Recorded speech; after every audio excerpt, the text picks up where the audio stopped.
یہ اعمال کے ہدیے کے بارے میں جو سوال ہے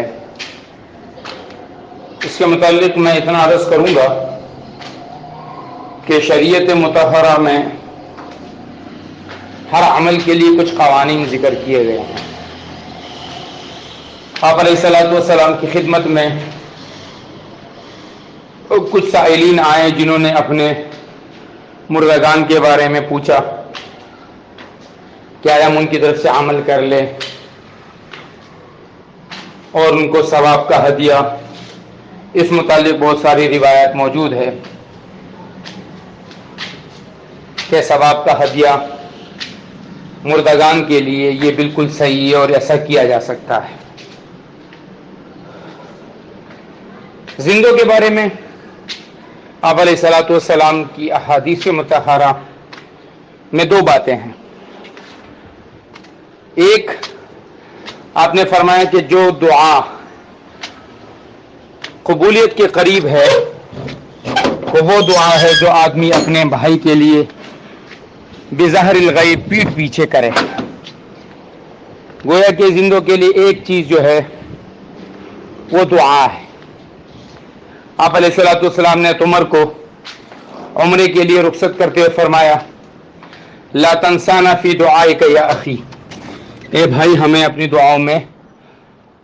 مت بھولنا۔ گویا کہ زندوں کے لیے ایک اہم عمل آپ علیہ الصلوۃ والسلام کی سنت سے واضح وہ دعا کا ہے جب وہ ساتھی موجود نہ ہو۔ اور ایک بات اور فرمائی گئی کہ تحادو تحابو، آپس میں ایک دوسرے کو ہدیے دو، اس سے تمہارے مابین محبت بڑھے گی، تعلق بڑھے گا۔ وہ محبت کے بڑھانے کا ذریعہ جو بتایا گیا احادیث سے، وہ عمل کا ہدیہ ہے یا نہیں ہے یہ تو علماء کرام اس کی وضاحت کریں گے، لیکن وہ ظاہری ہدیہ ہے، تھوڑا بہت ہدیہ ایک دوسرے کو دے دیا جائے۔ لیکن علماء فرماتے ہیں کہ اگر کوئی آدمی کوئی عمل کر کے کسی کو بخشتا ہے کسی کے لیے تو یقیناً انشاءاللہ اس کو ثواب ملے گا، لیکن اگر اس سے بہتر یہ ہے کہ جو احادیث میں جو چیز ذکر کی گئی ہے اس پر عمل کیا جائے تو زیادہ بہتر ہے کہ مثلا قرآن پڑھ لیا، صلاۃ التسبیح پڑھ لی، کوئی بھی عمل کر لیا اور اس کے بعد ہاتھ اٹھا کر جس کو بخشنے کی نیت ہو اس کے لیے یہ دعا کرے کہ یا اللہ یہ عمل جو میں نے کیا ہے اس کو دربار بارگاہ الہی میں قبول فرما، اور اے اللہ اس عمل کی برکت سے تو اس کی مشکلات کو آسان فرما، اس کے لیے عافیت کا معاملہ فرما، اس کی اولاد کے لیے، اس کی جان کے لیے، ایسی ایک دعا کی جائے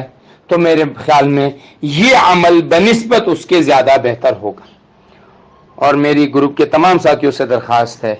کہ آپ سب مجھے خصوصی طور پہ دعاؤں میں یاد رکھیں۔